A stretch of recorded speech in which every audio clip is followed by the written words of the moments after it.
Good morning, Mr. Speaker. I am up at the cabin. It's absolutely wonderful. Probably the best decision the U.S. government has ever made in creating this beautiful mountain retreat for the president. I feel so honored.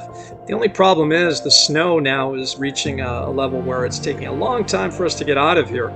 But I'm happy to talk to you today about the topic at hand, which is how the United States pulled itself out of its huge pile of debt. Going back to 2025, we were up to $35 trillion. Okay, and I understand you're going to report this to the Congress as sort of a chronicle of history. I think that's great, and I can't wait for the American people to be reminded as to how we had such a great and successful plan to pull ourselves out of that debt. At the time, it was really a source of great distress. And the problem was, Mr. Speaker, everyone saw the solution as being simply a matter of floating more bonds and maybe through some not just supply side, but cutting spending, we could sort of trudge our way out of that situation. But honestly, we had just gone too far in the wrong direction. So there were basically 5 things that happened that you can share with the Congress. Number one was the creation of the Space Adventure Fund. Do you remember the old idea was to harvest energy terrestrially through solar panels? We shifted it into space, captured the thermal energy, sent it back to the world via laser, and then in tandem measured those thermal units and used them creatively as a monetary peg, much like we used to use gold.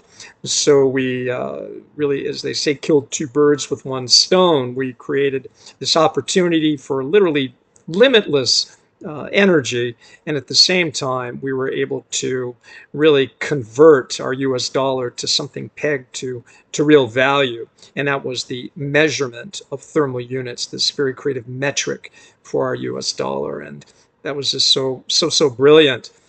Second to that, we got rid of both income and capital gains tax. Everything shifted over to end-use consumption fees. For a period of time, we kept the tariffs, and for a short period of time, we went to a flat tax for both companies and individuals. And over time, they moved off of flat tax completely, simply by keeping employees in their small businesses and contributing to something we called, you got it, baskets, those fun baskets, or some people call them wealth nests. And those were really cool because what we did is we just super loaded the economy with incentives to invest in targeted industries that essentially would make the United States a more noble country and a wealthier country. And those included space, harnessing of energy. They also included education, self-care, so that individuals had all the information they needed to maintain a healthy mind and body, renewed infrastructure, and to some degree also, of course, our own national security. And I think we really mastered that through the creation of the Space Shield. So everything was working in the right direction. This was the Renaissance. And slowly but surely, that debt pretty much went out the window. We just overwhelmed it. But finally, it was the miniaturization of the federal government. We just wholesale shut down all kinds of bureaucratic subsets and main functionaries of what was a highly bloated government. And we did it compassionately. Those individuals who worked those jobs were transitioned back into the private sector. And we were able to actually show the world that the government that was dreamt of by our founding fathers was in fact a reality, a government of and for the people, and was quite remarkable to see just how little federal government we really needed.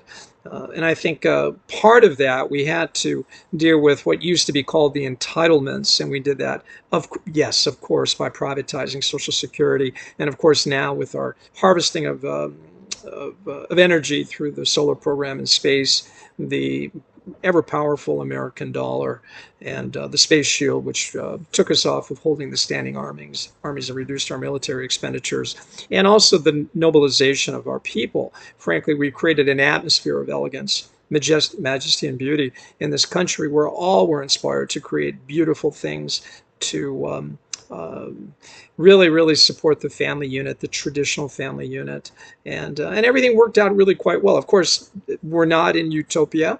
We have our challenges each day, but this debt was dealt with creatively and certainly with the grace of God. I hope that was an effective way of presenting this. short but important chronicle from our American history. Well, Speaker, I hope you could come up and visit me here someday. I'm actually leaving this afternoon. I'll be in Paris, then in Singapore, and then I'll be back in Washington. Okay? God bless you. We'll talk soon. Thank you, Mr. Speaker. Bye-bye.